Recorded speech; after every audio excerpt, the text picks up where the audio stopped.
Hello kaninyo mga madam mga George no, o bago pa ganay ka sa akong channel, i-like na diha og i-heart na gid in town na og di ka tuslukon ko na imong mata.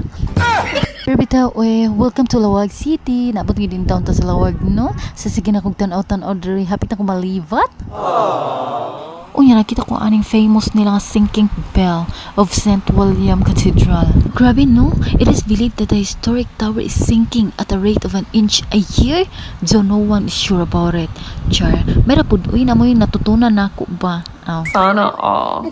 Pero grabe no, amazing yun kaayo. Pila na gud kalinog og kanang mga typhoon nga gin no. Wa gid gyapon siya na bangbang, nagpabilin na gid gyapon siya pero imong uyab wala na.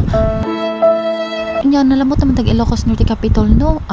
Di cute na mahimong di ta ka mao mag-Ilocan na. Naragsak nga isa sanbay, naimbak na aldaw, tinagan ko kit-kit Jen Velasco, pasilan. Napintas ti lugar mo. Unya diha nang kita kutob no, kay nahirapan ako sa kalisod. Unya kay grayo mo naman ta, manawag na tag tricycle oy, mahirapan na naman ako ani sa kalisod. Sa Ferdinand Stadium. Stadium? Oo, malapit ba? Nakaagay naman noon. Pili ba nagod na ko nimo dayo uy, kiniinhan sa gid mong Tagalog ba? Diyan lang po. Di pud na pwede na di na to na-flex sa tong tail uy, kay purple ba yung manicure. Sana all.